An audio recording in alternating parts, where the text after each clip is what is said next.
Time for the 49ers Rush Podcast.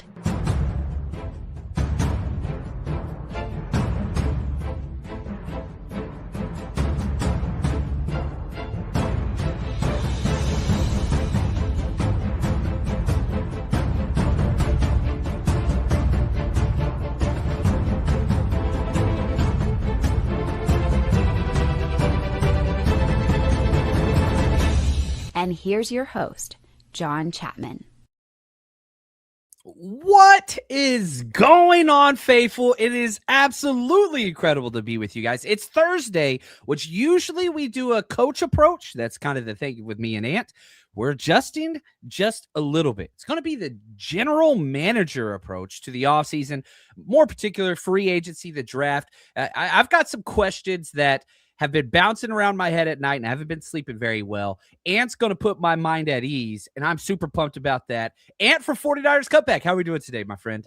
Doing great. Yeah, I'm having a great day so far. Off to a good start. I get to talk to you about 49ers football. What's better than that? I know chat's going to light up with lots of cool comments. And, you know, the thing about 49er fans is they're back. I mean, usually there's like a long layoff, but they've been around, and this has been great. They're all in on free agency. They're all in on the draft. And I'm enjoying everything that's been going on with it. This is one of the funnest times of the year. It's the what if time. Half of what happens or even more than that's not going to happen. But that's okay. That's what makes football exciting. Man, I remember being a kid and I would get to this time of the year and I hated it because like there was no spring football's not going yet in high school. College football's done. You know, I'd keep the channel on ESPN just for any word of the NFL. And you got nothing for months. It was just like a dry spell. Not anymore. The NFL has kind of hijacked the entire calendar and made it year long. You've got, you know, franchise tag options can be going on now, which the Niners don't really have a lot of options there. Maybe Eddie Pinheiro.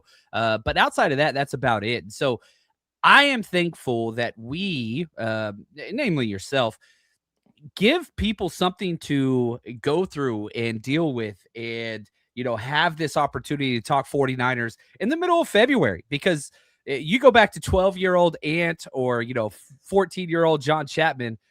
I was reading the back of Topps cards and Upper Deck and memorizing stats just so I could get my football fix. Now we've got year-round content, which is not a bad thing. Yeah, I used to videotape, you know, on VHS, videotape all the games and then go back and watch them. And I really didn't care. You know, I did care more about 49ers than everybody else, but I was just a football fanatic. So I just loved watching football. And so I would watch all the old games. And yeah, I love football. And I think that's the biggest thing. You know, everyone kind of comes up a different way, but now there's so many options. You're right. It was newspaper. It was watching ESPN. Those were the only ways that we could get any sort of 49ers content. And for ESPN, it meant maybe a 30-second to a minute conversation about your football team. And then they moved on. So it's definitely a different time. And, you know, during the offseason, I've tried to listen to some, you know, other content creators just to kind of see what they're up to and how they're doing. And I feel like they're all doing their own thing. They all have their own lane. And it's kind of interesting. It's kind of like you can, you know, find whatever flavor you like. It's out there in 49ers content. And so it's interesting. Some of them are, you know, a very positive perspective. Some are a little bit the other way, and fans relate with all of it. And I kind of think it's a cool thing that all that's out there for everyone to kind of figure out what they like and what they want.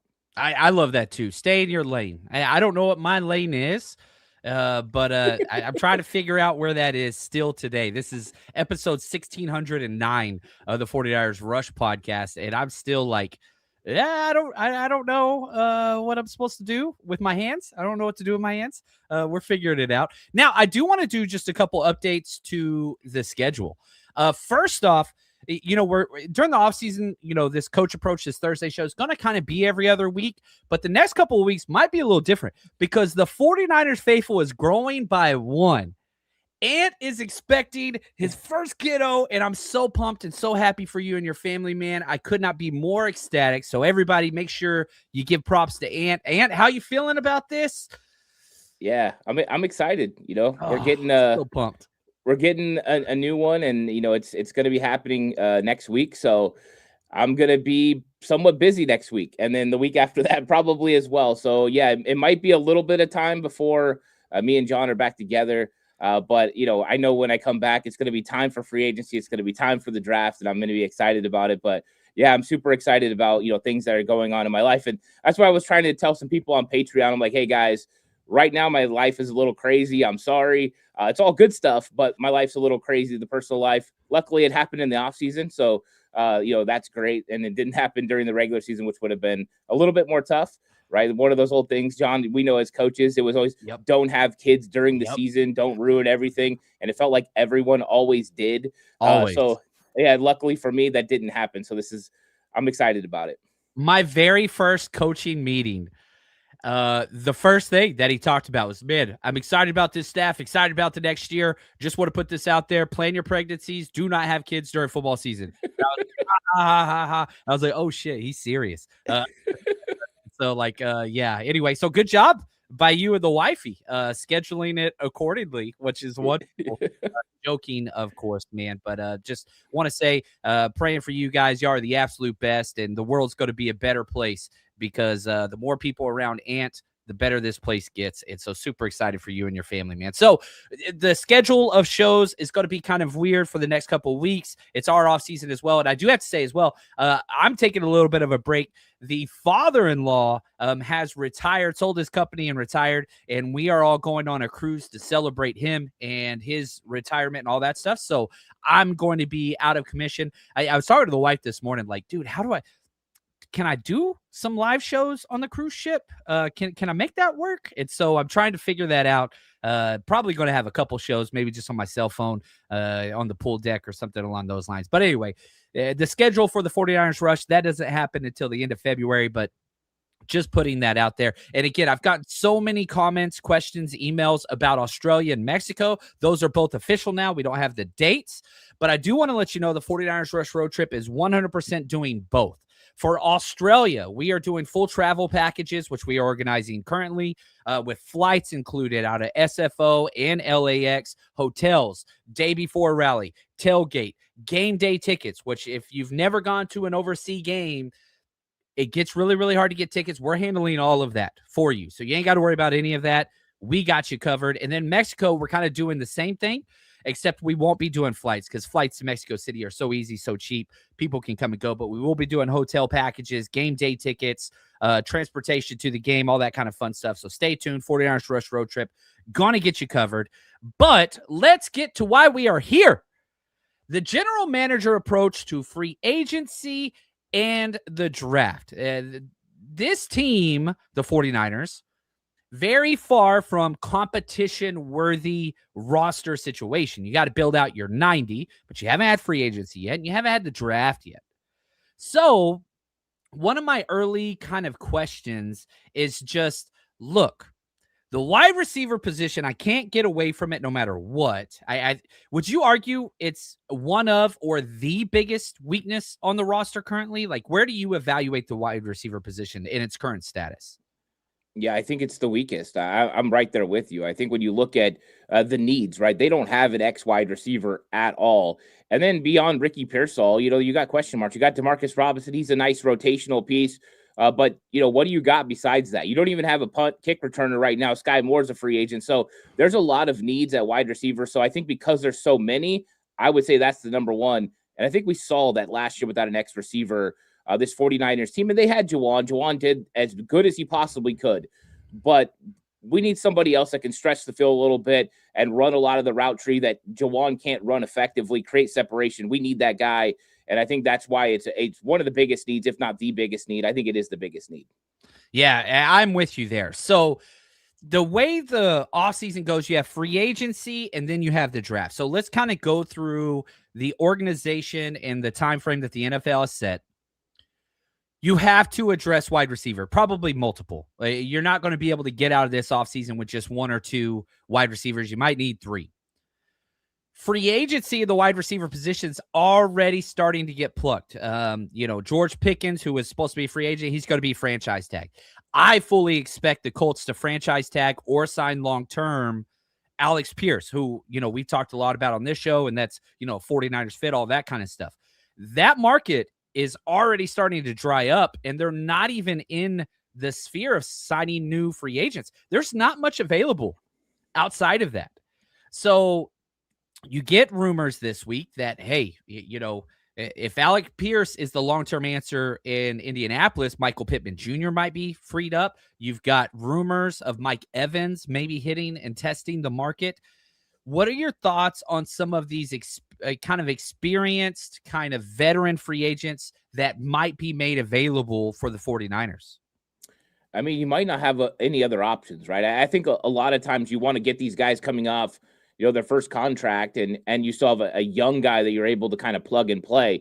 But that might not be the answer for the 49ers in the interim, because you brought it up. I mean, Alec Pierce likely to go back to Indianapolis if they franchise him. Yeah, that'll put Michael Pittman out there, but I'm not sold on Michael Pittman as a X receiver. So then you got Romeo Doubs, and because he's going to be one of the only guys out there, then everyone's going to be throwing money at him, and all of a sudden his value, which Spotrac has under 15 million right now. Well, guess what? As soon as he hits free agency, it's going to go over 20 because he's the big ticket item out there available. I think that there's other guys. You brought up, some of the guys that are going to be available, like Mike Evans in free agency. And I think Mike Evans is going to test free agency. I think he's going to look for a team that he can land. A couple of years ago, he turned down Kansas City. He had a chance to go there, and he said he stayed at home at Tampa Bay because that's where home was.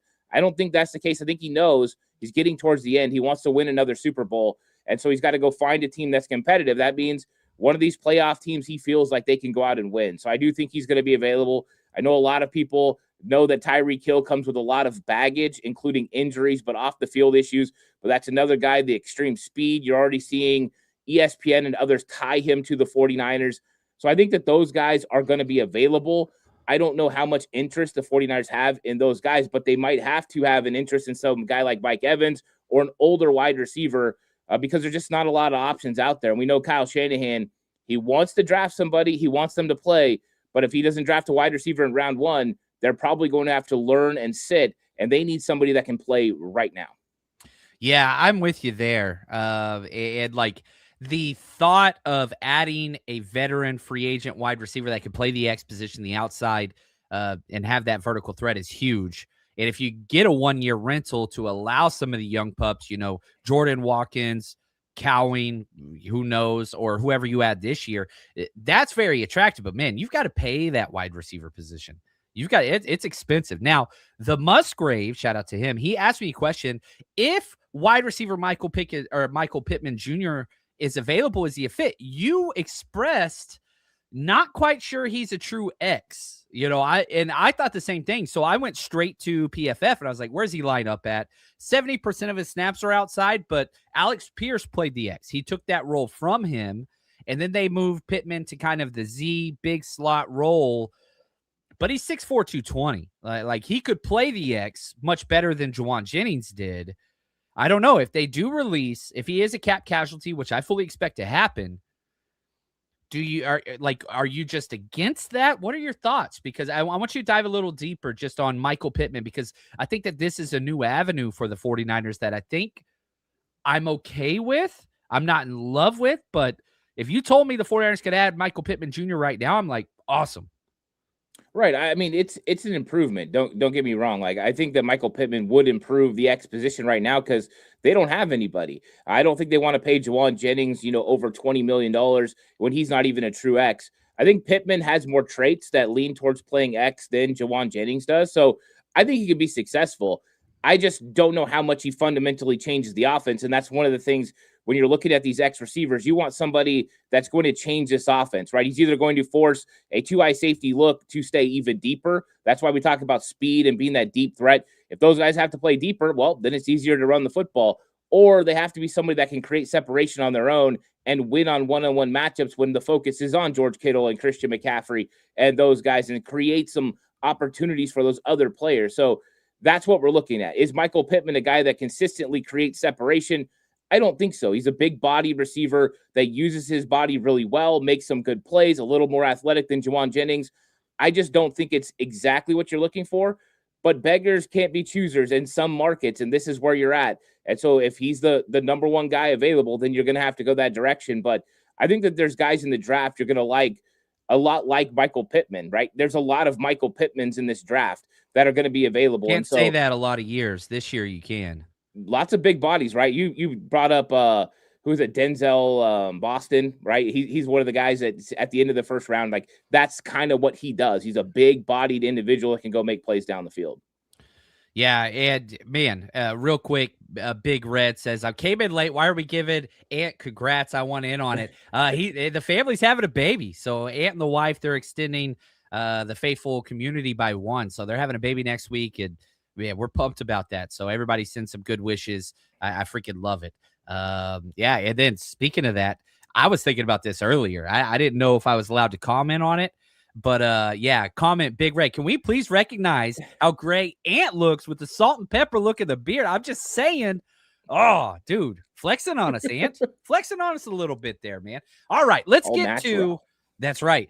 So we have this question here. Like, how much are you willing to spend?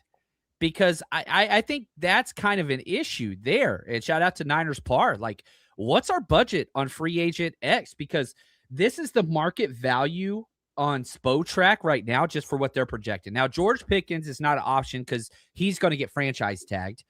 Jawan Jennings projected $22 million a year. Alex Pierce, $20 million a year. Wan'Dale Robinson, $17 million. Mike Evans, $13 million. Now you get down to Romeo Doubs, $12 million. So those are kind of the numbers. So this general manager approach, do you have a budget that you feel comfortable with giving to the wide receiver position? And again, remember, you're still paying Brandon Ayuk to not play for you. What are your thoughts here? Like, how much are you willing to spend? Yeah, I think you want to keep it under 20 million if possible. I don't think you want to go as high as you did for a guy like Brandon Ayuk, who, they knew they overpaid to get Brandon Ayuk back, but they thought he was the perfect fit at the X receiver and was going to continue to play with Brock Purdy for the next several years. And they liked that grouping together. I think that they want to keep it a little bit cheaper. And I'm not even sure that when you look at the market, that X is the big ticket item for the 49ers. I think they might end up spending on defensive line because that's where more value is, and then going with one of these guys kind of like middle of the road. Like, that's why Romeo Doubs, I keep bringing him up. If you can get him for 12 to 15 million, you can pay a defensive end a little bit more money and get kind of two guys in there that can make a big difference. So I would love to have, the big ticket item at every position. We know that's not affordable. I don't think they want to go too high. I think they would love to keep it around 15 million. I think they'd stretch it to 20 for the right guy. But I think there's going to be bargain basement again when it comes to some of these guys. And let's not forget last year, that's what they did with Devontae Adams, right? They tried to bargain him and he said no, and he went to the Rams. So they say wholesale prices. We want a wholesale deal. That's it. And Costco. Yeah, it ain't. And it ain't Taco Bell either for Devontae. I mean, that dude, he's such a special player. I wish that, they could have got him, but I don't see a Devontae Adams out there. The closest thing is probably Mike Evans that's going to be available. And Mike Evans, when he's right, he's great, but he's 33 years old. Is that something the 49ers consider? I think a short-term deal is not out of the question, especially if they draft an heir apparent to take over afterwards. I think I would be okay with that as well. But yeah, I don't think they're going to spend a lot, John, at wide receiver. I think it'll be kind of the intermediate route. Yeah, and I think you and I are in accord here. The Romeo Doubs just makes so much sense because he fits the X receiver mold. He's in the Shanahan scheme with LaFleur up in Green Bay. He's not incredible by any stretch, but he would be the best X the 49ers have had since Brandon Ayuk. He's not near as good as Brandon Ayuk. That's why you're getting him for $12 million. You paid $30 million per year for Ayuk. So it is a value deal, but go back to last year's free agency. And this is something I want to talk about. The 49ers did not sign one offense or defensive starter in free agency last year. Not one. You want to throw Luke Gifford in there? Cool. You want to throw Luke Farrell in there? All right, whatever. But none of them were projected 11-man starters. They just weren't. Will the 49ers actually address and add a starter or two in free agency? Or do they continue with this younger mindset whenever you're pairing whatever this roster is going to be in 2026 with 30-plus-year-old George Kittle, 30-plus-year-old Trent Williams, 30-plus, you've got a lot of these long-in-the-tooth guys. How do you see that? Will they add starters or do they keep doing this youth movement? I think they have to. I think you have to have a mixture now. You reset last year. You got a lot of the money off the books A lot of that dead money's gone. You made some decisions on players who were going on second or third contracts, and some of them went out the door, and you've tried to replenish. But you also won 13 games last year. You were in the playoffs, and then you look at those veterans, you say, how many more years do we have Trent Williams and Christian McCaffrey and George Kittle? We need to win. So I don't think it's like an all-in approach where we got to win now, or it's the end of the road, but they're definitely a little bit closer to pushing all the chips to the middle of the table and saying, hey, let's go. So that's why I do believe that some of the bigger veterans are a possibility for the 49ers in free agency, as they will try to latch on. I think they will try to get at least 2 starters in this free agency class and plug and play them so they can help this football team win. Some of that, I'm sure, will be Raheem Morris and who he's looking to kind of change that defense up a little bit. And then on the offensive side of the ball, they need playmakers. I know they can go the trade route, but with the trade route, you lose money and you lose draft capital. So if you can go in free agency, you only lose the money. And I think that's a more easy approach to handling the front office and how they go about business. But I just think that they're going to have to get some guys this year. You can't just sit back. Last year was a reset. Great.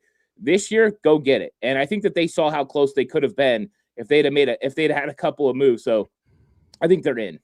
Yeah, I like that. And I know Bobo's trolling right here, and I respect that. He says, what about Cowan and Watkins? Aren't they the future?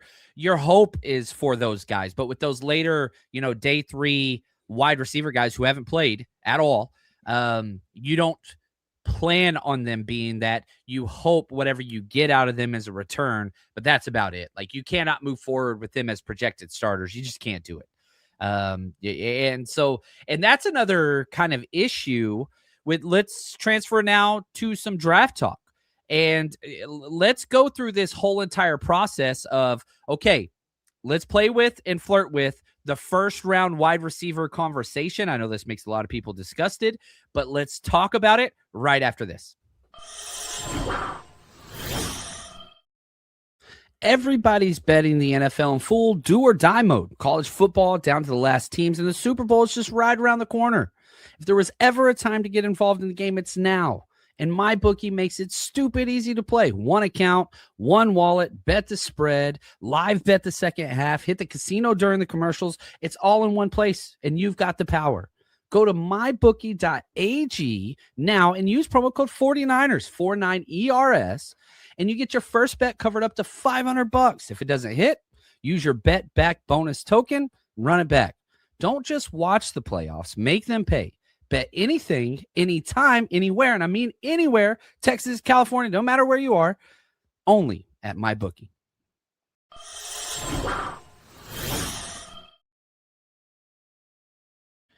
All right, let's talk draft philosophy through the wide receiver position, because this is what's been bothering me, okay? One, a lot of people, anytime you have like a poll for draft position, whatever, the first comment is best player available, BPA, whatever. And I understand and I support that. The problem is the 49ers do not. They do not go best player available until after round 3. And the entire Shanahan, John Lynch 10-year, whatever, that's just the way they do things. I do not expect that to change. So my question to you is, and again, we can use the wide receiver position as an example, and it doesn't really matter if you've watched tape or not. What is your goal in the first round? Are you drafting who has the highest ceiling, who can become the best all-pro kind of whatever trajectory? Or are you minimizing risk and trying to find a scheme fit / need? Like, what is your approach as a general manager with this wide receiver position? If this is a huge if the 49ers did go wide receiver in round 1, what is your philosophical kind of construct on how to approach and draft that position? I think it starts always with need, unfortunately. I think if the 49ers address X wide receiver in free agency, then maybe you could draft somebody, right? They did Ricky Pearsall a couple years ago, where they drafted Ricky knowing he was eventually going to take over for Debo, but could still add during the season. I think if you had a guy, let's say you signed, Mike Evans, for instance, a veteran player to play X receiver, and he was going to be here for 1 or 2 years, you could draft his heir apparent, someone that could still help during the season, get some snaps, and take over. So I think in that case, you would go for the guy that when you develop them would be the highest potential player that you could get. Now, if you're drafting and this guy's going to play right away, you need somebody that's a scheme fit that is going to have a lower basement that can play right now and help your football team. So I think some of the things that happen in the offseason are going to determine what happens in the draft. And I think that's usually how it goes.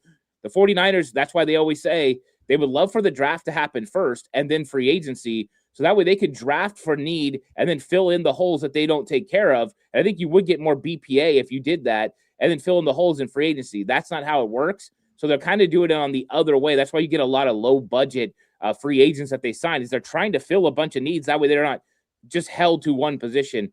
But with wide receiver, I think you got to go for the guy that's going to be able to make an impact, a guy that can help right away, that can make some things happen if you're taking him in the first round. So I think that that's kind of how it goes. And if they go into the draft with no X receiver, let the fireworks begin, because they're going to need somebody high in this draft that can make something happen for this team. And this draft is loaded at the wide receiver position. I think we're going to be saying that year in and year out, just because every single college team is playing with 4 wideouts almost every single play. So there's a lot of development there. And I want to channel this conversation through basically 4 wide receivers, okay, in the draft. And it's okay if you don't know who these guys are, because I think each one of them fills kind of one of these ideas that we're putting out there, these hypotheticals. So you can flesh out the example. So here are the 4 wide receivers that I want to talk about, okay? In no particular order. KC Conception, Denzel Boston, Chris Brazel II, and Omar Cooper Jr. I think that, I think that these are the wide receivers that will be available around 27. 1 or 2 might go early. And this is pre-combine talk. So if somebody blows out the combine and dominates, they could vault up the boards, but whatever. And if you don't care about these actual wide receivers and you don't think we should go, that's okay. Because this conversation is huge, because each one of these players fits something specific to, or different than to the 49ers. Okay. If you want the X wide receiver, then you're talking Denzel Boston or Chris Brazel II. Like, they are your pure X guys. If you want the scheme fit, that's Omar. Like, Omar Cooper Jr. for Indiana, like, he fits the toughness, the yak, can play inside, outside, like he kind of does a little bit of everything, like just should be in the Shanahan scheme, but he's not a true X. Like, most of his snaps were from the slot. I think he is a Z or a slot guy. Do you want to spin that on there? And then you got KC Conception, who's kind of Debo type player. And my problem with him is, dude, all of his production is from screens. Like, they ran a middle school offense at Texas A&M because their quarterback was such a, dual athlete, that you get no route whatever tree. He has such a giant learning curve. No way he's going to be able to play X right off the bat. So you get these 4 wide receivers that, man, the easiest, less risk play now X wide receivers, Denzel Boston. Advanced route tree, very complex offense, lots of pre-snap motion, pro style. He's got multiple years of experience. He could step in and play that right away.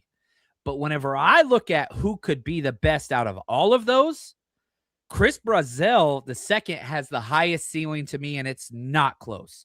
But he played at Tennessee, which is basically the exact same offensive scheme that Jordan Watkins was in at Ole Miss, where it's hitch, go, fade, screen.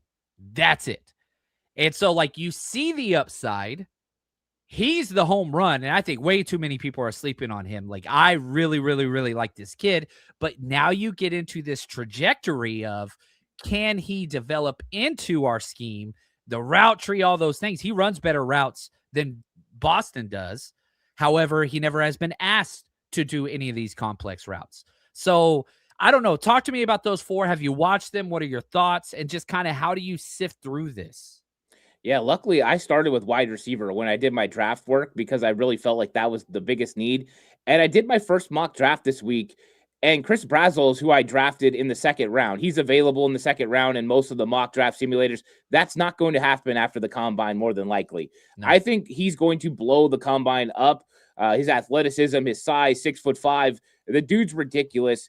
When you see athleticism and body control, he's got it with some of the top guys that are in this draft. So when you're, like you said, you're talking upside, this dude could be one of those guys that's just a freak player, right? You talk about like Carl Pickens type guy. Like this dude's got that athleticism through the roof.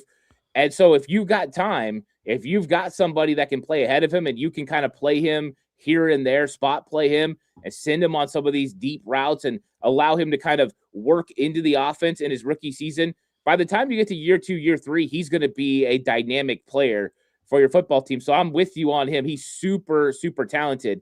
Now, when it comes to Omar Cooper Jr. and Casey Concepcion, I think that those guys are both interesting because they're playmakers with the ball in their hands. If you guys want yak, you want guys who are going to make things happen, those two guys do it. And with Concepcion, so much of it goes into what he can do at punt and kick return as well. He is dynamic in the open field. And so when you see him, you think about a guy that can make plays within Kyle Shanahan's offense. So if they address X wide receiver in free agency, adding a guy like Casey Concepcion and Omar Cooper Jr. might sort of make a lot of sense for this football team where you're adding playmakers that Kyle Shanahan could use within his system that have a little bit more versatility because they can line up out wide at X at times over a guy like Debo did, but they can still run some of those gadget things you like, some of the reverses. And if they find a opening over the middle of the field, they have a shot to go to the house. They play a lot bigger than their frame. These guys are fun to watch in the open field. And with Boston, you brought it up. He's a little bit more polished. He's a little bit more ready. You can put him out there right now. If you need a starting X receiver, he could play. I don't know how good he would be in year 1. I think he would be all right. I think that he would be okay. And he's got time to improve, and he could get better and better. And I do think he'll be a solid starter in the NFL. But upside is Chris Brazzell, and then playmaking ability, Casey Concepcion, Omar Cooper Jr.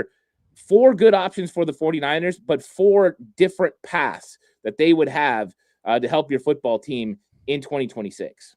Yeah, so, okay, I'm going to put your feet to the fire here. You don't know what happens in free agency, and let's say those 4 wide receivers are available, and John Lynch comes to you and he says, Ant, we got to pick one of these 4 guys, okay? Who are you taking? KC, Denzel Boston, Chris Brazzell II, or Omar Cooper Jr.? And it's not a, oh, we're going to wait until the second round. No. We have to take a wide receiver now, and we're not going to take one later. Like, if you just had to pick one of those 4 to put on the 49ers, who would you take? I think right now I have it down to 2. It would be between Chris Brazzell and Casey Concepcion because I think that Concepcion could help your team right now, right? He takes over punt and kickoff returns. You don't need Sky Moore anymore. He can handle all that, but he's dynamic in the open field. He gives you a playmaker. You give somebody that defenses have to worry about when he gets the ball in his hands. I think the 49ers desperately need playmakers. And the reason I would think about Brazzell is because he's going to be one of those guys, right? He's got the ability to be as good as you could possibly be at wide receiver with the talent and the physicality.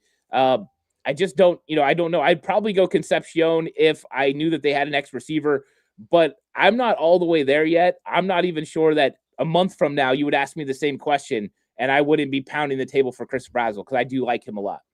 Yeah, and I'll say this too. Don't get hung up on, especially right now, well, that's a second-round player, third-round player, whatever else. Ricky Pearsall was a second, third-round value across whatever, and he went exactly at this spot. So pay attention to, man, is this player a fit, whatever else. I personally, mine would be between Boston and Brazzell, but, man, I'm pretty high on Chris Brazzell, and I hate that scheme more than anything. Like, you watch the game tape and you just watch them take 2 steps, same thing with Jordan Watkins, where they just refuse to block. They refuse to jog. They refuse to run. They don't even jog.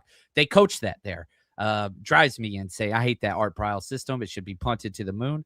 But it's what it is. So we'll see and how that looks out. My follow-up question to you, and this would be the last probably of these 4. We have some comments on some other wide receivers and trade-up options. What would the wide receiver lineup look like with Casey Concepcion and Ricky Pearsall? Like, how does that shake out? Who's your X there? Yeah, I think Casey Concepcion would have to play X. At times, when I'm talking about Casey Concepcion too, I'm not looking at him as a pure X. I think that they would have to, if they're drafting him, they're having to address it in free agency. Demarcus Robinson would probably be the X, and he would probably be with the current roster. Yeah, he would have to play some X. I'm looking at playmaker ability, right? Impact to your football team, adding guys who can make plays because they need playmakers right now. Last year, they had a bunch of good, wide receivers, right? Kendrick Bourne, Demarcus Robinson. They can go run routes, they can catch the ball, but there's nothing dynamic about them. They need guys who now scare defenses with hole shots. They need guys who can create separation, and that's what you need to play teams like Seattle, who have got these big physical corners. You need guys that can make them miss in space. And so I think that's what I'm looking at for Concepcion is what he could do to spread the defense horizontally that way and then be able to make plays in the open field, which he's one of the better guys in this draft creating in the open field. But as far as traditional X, if you have to draft a traditional X, you're right. Denzel Boston, you're going there. You're going with, Chris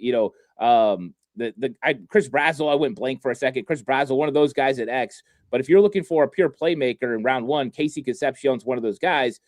But I just, I don't, it all depends on free agency. And that's going to be one of the things we figure out in the next 3 weeks is who's going to be there and who's not. And then also if Chris Brazzell runs a 4.4 in the combine, nobody's going to be talking about him as a second round pick.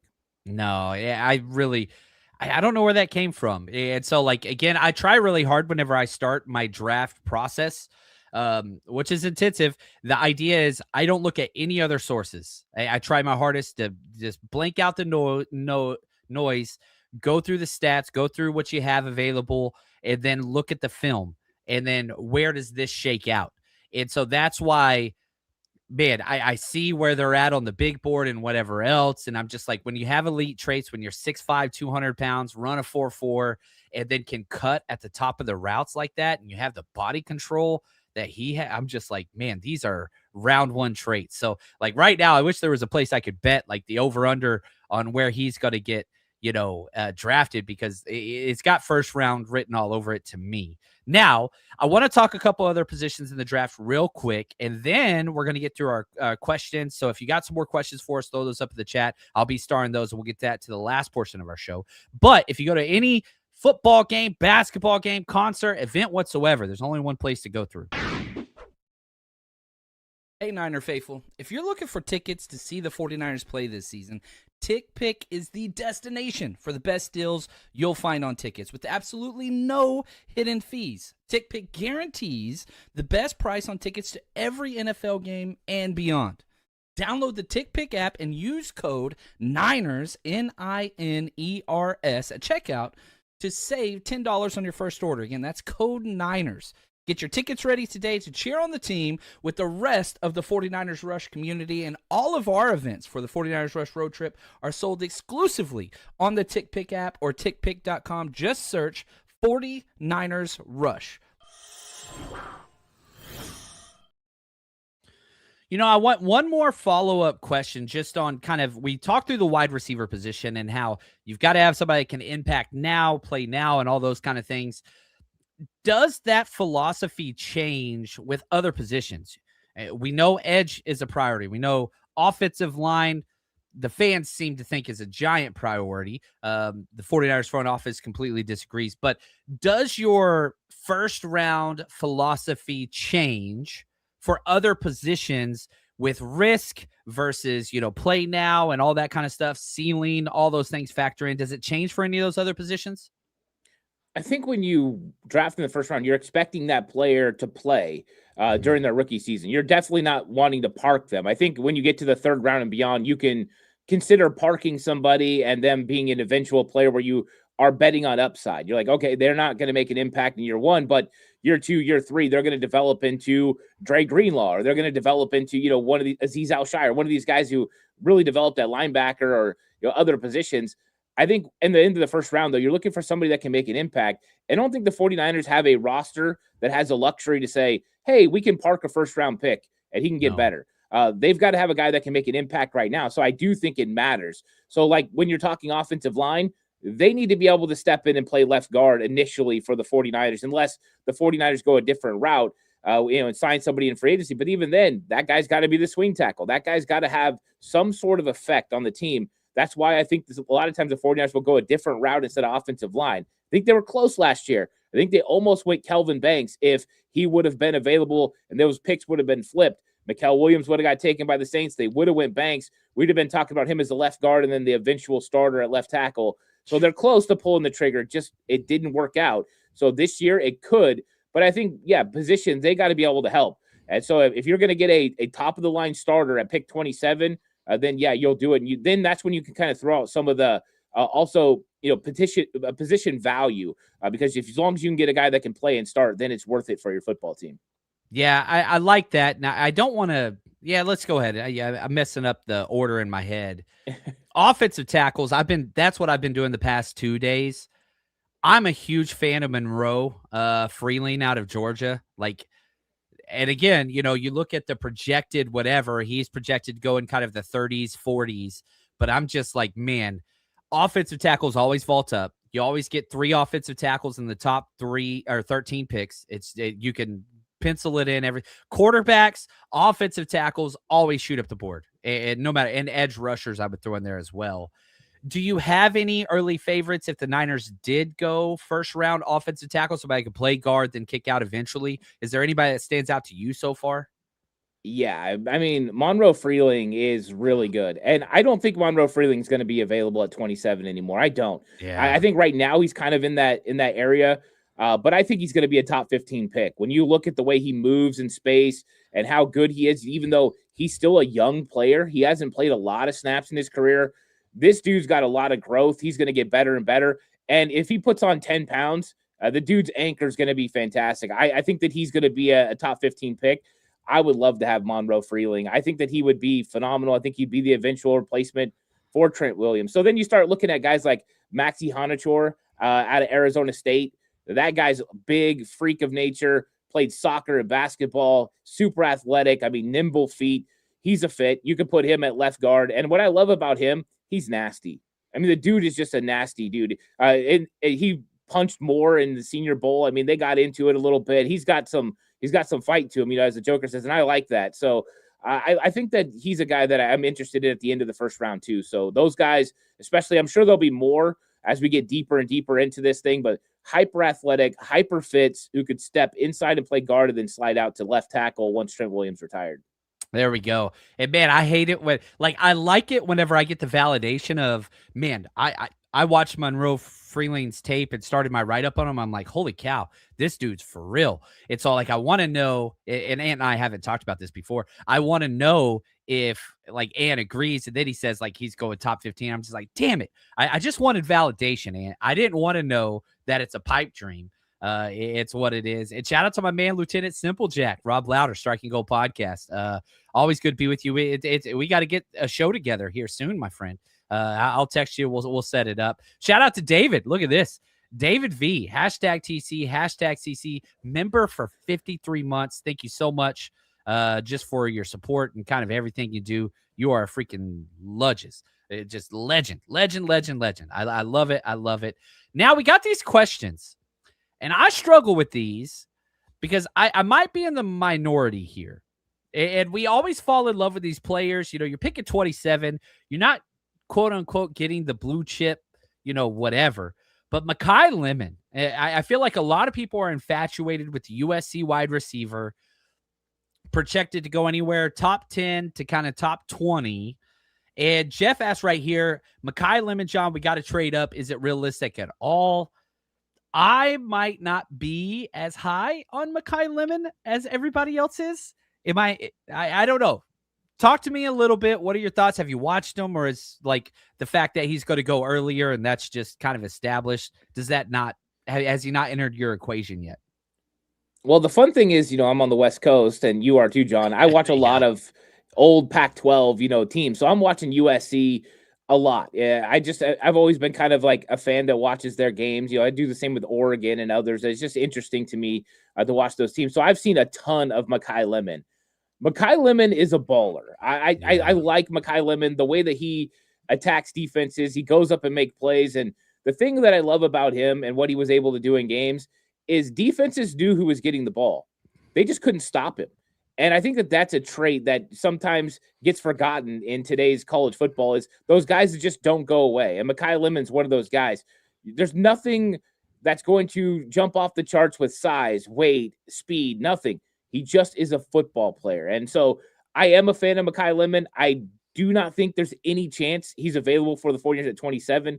I don't even think they're going to have enough juice to trade up to get him where he's going to go, because I think a lot of people are looking at Jackson Smith-Njigba and what he was able to do, and they're saying, you know what, Mekhi Lemon, he kind of gives you Jackson Smith-Njigba vibes with size and weight and the route running and things like that. I don't think he is Jackson Smith-Njigba. I want to make that clear, but I think that that's the kind of the vibe people are going to get, and they're all looking for that player now. So I think he's going to go in the top, 15 to 20 picks, and somebody's going to get a very solid player that can make some plays, and he's going to be annoying people. He's going to be like an Amon-Ra St. Brown, where all of a sudden you look up, he's got 8 catches for 110 yards, and you're like, how did he do that? I think that's who Mekhi Lemon is.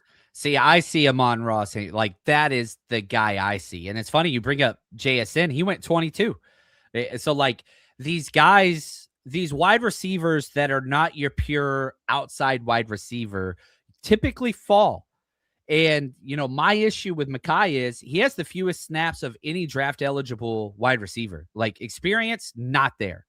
Versatility is there, but not as an X wide receiver. He had, 2/3 of his snaps were in the slot. So I think that's probably where he plays, as the Z or the slot wide receiver. That is diminished value in the NFL, but he's just a baller, like you said.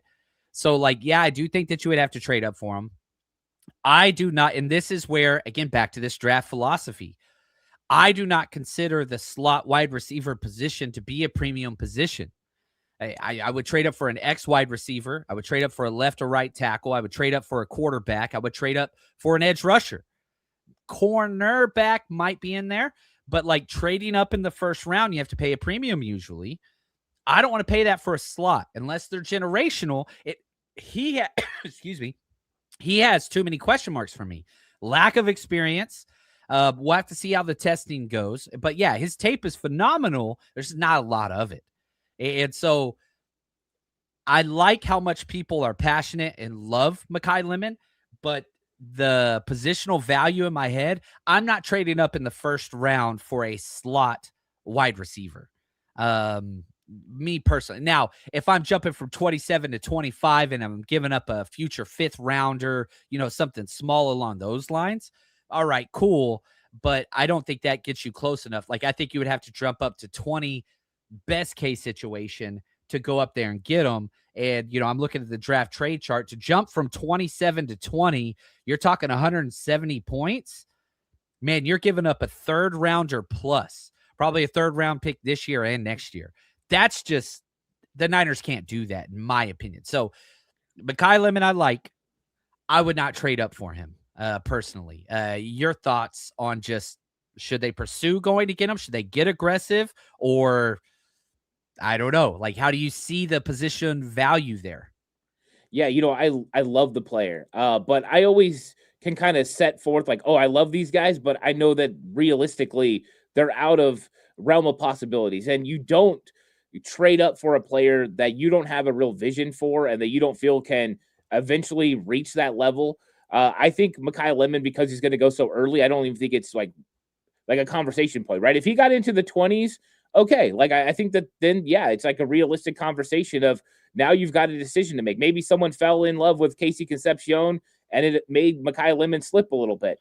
I think you evaluate the board, but still, if you haven't addressed your left guard position, if you haven't addressed edge rusher or your X wide receiver, I don't know how you can go and get Mekhi Lemon. But let me be clear. If they're taking things into account, they had already taken care of X receiver, defensive end, and they were feeling pretty comfortable, and you're just looking for a playmaker, and he got to 24, 25, yeah, go get him. Make something happen. Let this dude go out there and be a baller for your football team, because I think he is.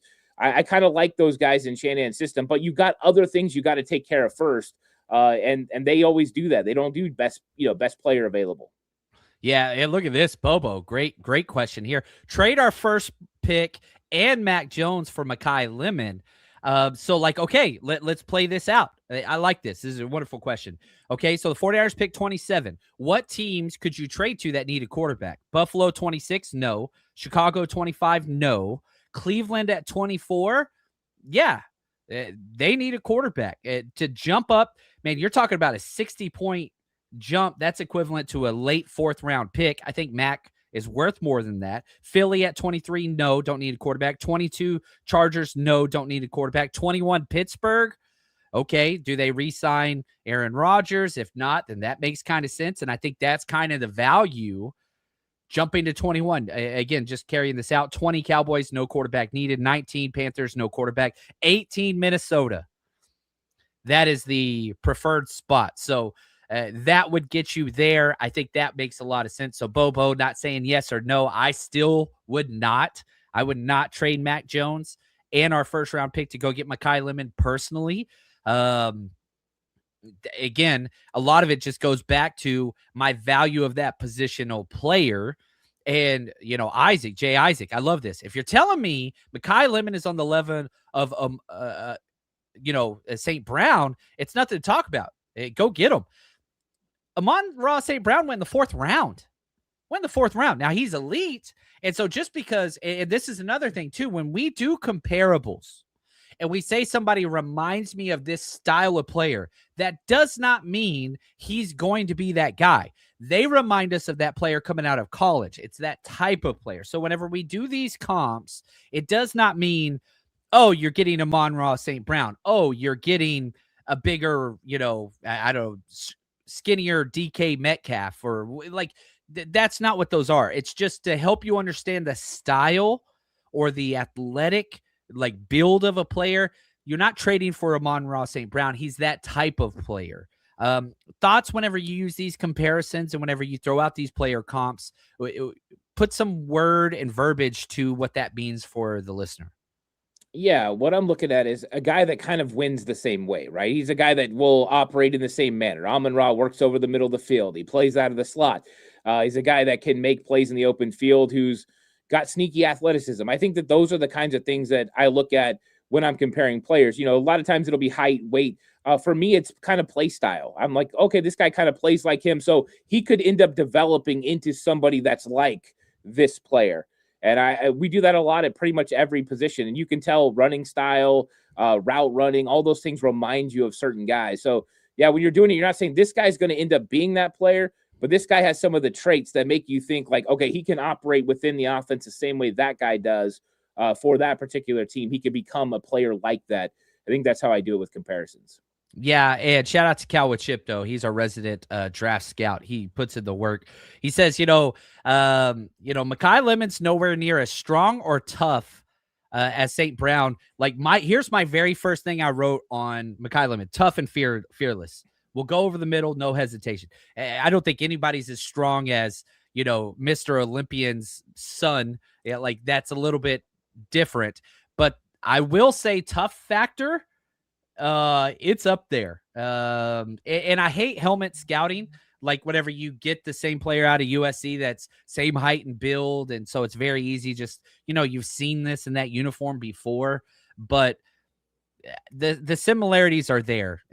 Amon-Ra St. Brown is one of one. There's not a lot of him, but Mekhi Lemon's a damn good guy, and he's going to go 3 rounds before Amon went. But I do not think that he will have that same level of career. It's kind of what it is, but kind of take for that what you will. And right here, Isaac, seeing as how Amon-Ra St. Brown turned out, shouldn't he have been picked in the first round? That just sounds like poor scouting to me. He did not have the elite traits Amon-Ra St. Brown did. He didn't. And so yeah, you can sit there and say, well, oh, this is bad, whatever else, and everybody got it wrong. That is true, but there's a reason why he went where he went. Here, I'm opening up this right now. Let me share my screen real briefly, if you guys don't mind. He did not have elite traits. This is Amon-Ra St. Brown's draft combine workout. I mean, height 28%, weight 40%, wingspan 30%, arm length 13%. This is just among wide receivers at the combine. Hand size 30%, 10-yard split 7. Dude, slow. He's small, no long arms. 40-yard dash 16, 20-yard split.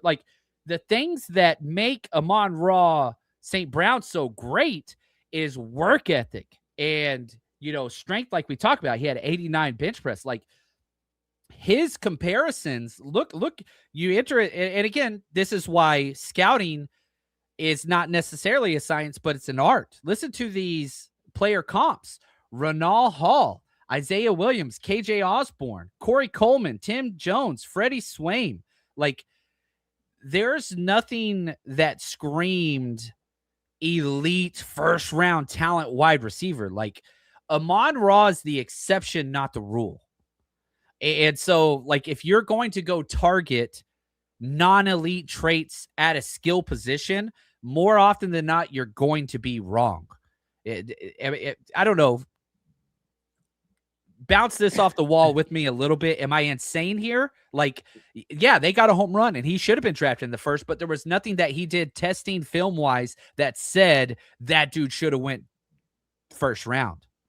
Yeah, I mean, the dude was a play, a baller at USC, but, the traits and everything didn't, align with the first round pick. But I will say this, I think Amon-Ra St. Brown is the reason guys like Mekhi Lemon are going to go in the first round now, because whenever a player works out and you see how a particular skill set works in the NFL, if you use it in a certain system, then they're like, oh, wait, I can find a similar player and use him that way. That's why you've seen all these other people for like 2 or 3 years back in 2021, 2022, 2023.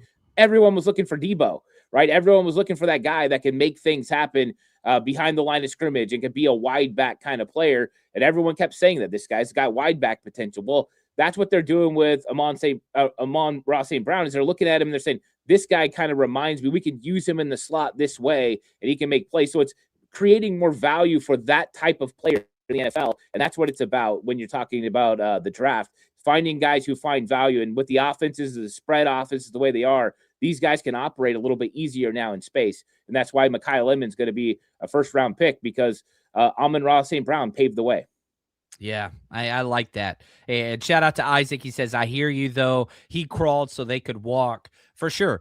And I would argue the tape of Mekhi Lemon is way better than what Amon-Ra's draft tape was.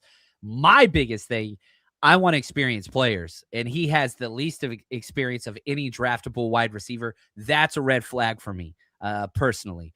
Doesn't mean I wouldn't draft him, but I am not seeing him as a top 10 player, top 20 player like a lot. We'll see how I flex out my big board whenever it's all said and done. Now, last question here before we bounce, and maybe we'll get another one before we jump here. Shout out to Jess. Designated pass rusher in free agency instead of draft ? Ron Burgundy. Which one would you recommend? Get that extra pass rusher in the draft or go spend some money on it? It depends on what you're looking for. If you're looking for a 3-down defensive end that you want to make an impact right now, I think that there's so many guys available in free agency that you probably should go get a guy in free agency. And I'm not telling you to go spend the number one money and get Trey Hendrickson. There's other guys that are kind of like a little bit, cheaper than that. Even Joey Bosa, and I know a lot of people hate that, but Joey Bosa, Bradley Chubb, those guys would add a lot of ability off the edge that could kind of give Mikael Williams some freedom to kind of play some inside stuff. And I think they're going to be looking for some freedom for that. So I would look free agency first, but I think that the draft is also a place you can find some guys. I don't think you're going to find a starter or a guy that can get those starter reps that maybe you're looking for if you go into the draft. You're probably going to have to get more of a developmental guy or a designated pass rusher. I think there are some guys that are going to be available. Man, I'm just going through some names here. I'm pretty anti-Trey Hendrickson just for the cost factor. But, always speed rusher. Khalil Mack, he can play every down. Kwity Paye, Jalen Phillips. I'm not the biggest Joey Bosa guy either. Boy, Mafe, I would love. Draymond Jones, man. Joseph Asai, I would love. Arnold Ebiketie, I think that's a good pick. Caleb Von Chasen, good. Cam Jordan, are you freaking kidding me? I'd be the happiest man alive. He's my favorite non-49ers player. I'd buy that jersey day one. Arden Key, we've already done that, but shoot, he's still 29. AJ Epinesa, Von Miller, Kingsley Enagbart. Like, there are so many, Pat. Like, this is a very anomaly kind of free agent edge rusher class. It's very strange.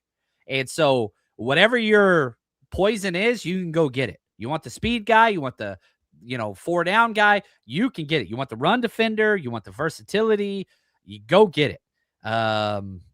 So yeah, that's kind of there. But man, if there ever was a time to sign, and you get some cheap guys like, Cameron Jordan, we'll see what happens with him. It's going to be hard to pry him away from New Orleans, but like, man, $6-7 million a year probably with some incentives just so he can finally compete.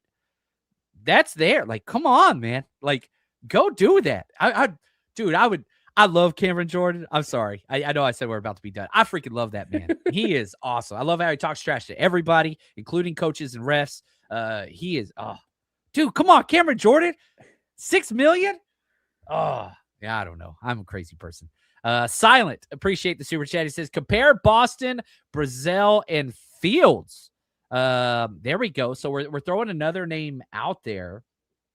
And a lot of people really like Fields. And I totally get it, but I think he's somebody that's going to go way later. We're talking Malachi Fields, wide receiver out of Notre Dame, 6'4", 218. This pre-combine discussion. Me personally, if I'm going who has the highest ceiling, I'm going Brazil, Boston, Fields much later. If I'm going most pro ready, I'm going Boston, Fields, Brazil. So like, hopefully that kind of helps. I don't know if you want to throw anything in with these three and how you would equate them. Yeah, I think Malachi Fields is going to be a day 2 pick, probably the end of day 2, and probably same with Ted Hurst. You're going to kind of throw him in probably the beginning of day 3, end of day 2, depending on who falls in love with him. But I think Malachi Fields is pretty interesting. If you go back and watch some of his Virginia film, you get to see a little bit more routes, some things that he did differently within the route tree than he did at Notre Dame, which is pretty much a lot of go routes, him going up and making spectacular plays, looking like Chase Claypool out there in Notre Dame, like with just a big body, just making crazy plays. But yeah, I think he's a day 2 pick. I think the other guys could go in round 1. They are ready to go. But I do like Malachi Fields. I think he would be an option if you passed on wide receiver early and you just want a big physical body wide receiver. He could definitely get it done. Yeah, and right here, Logan, who would the Brazil comp be? My Brazil comp is a bigger Devontae Smith. Like, he is that slim reaper, but he's 6'5". But you watch him just shut down his routes at the top of the routes. My favorite thing about Brazil is he's a burner. He's, 14-plus yards per catch guy, like throw go routes, all that stuff. But his second best route is the comeback, because whenever he's at the top of his route, he can start and stop on a dime, which is crazy for a 6'5" guy. I don't know if he's going to measure 6'5". He's probably going to be like just under 6'4". Tennessee. Anyway, I hate Tennessee, but like, I'm telling you, that dude is shifty as hell, and his body control, like for acrobatic catches for a 6'4", 6'5" guy, is just nuts. So a taller Devontae Smith is my comp for him. But again, without the level of route tree that Devontae Smith ran in the Sarkisian system. So that's kind of there. And Kawachipto, I do agree with you here. Brazil has a bit more craft than the usual Tennessee wide receivers. And I'll say this as we kind of wrap this show up. Go watch Chris Brazil. I think consensus is way too low on him. I do think that he is a first-round talent.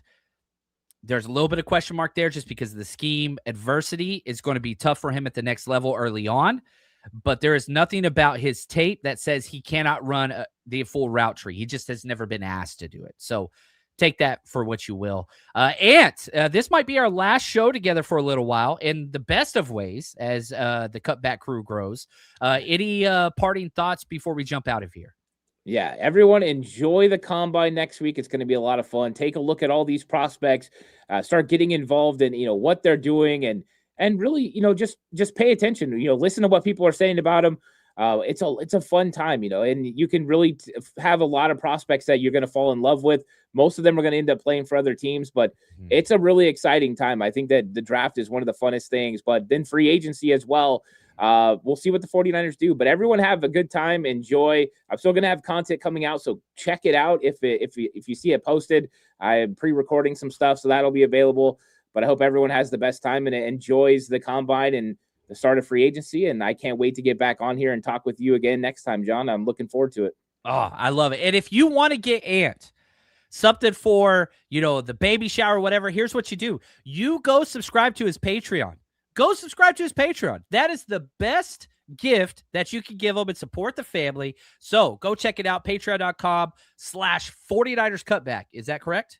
Correct. Dude, done. Go do it, faithful. We support our own. And you are the best. I wish nothing but the best for you and your family. And can't wait just to see the pictures and all that fun stuff. That's going to wrap it up for us here and for everybody else. As always, stay strong, faithful.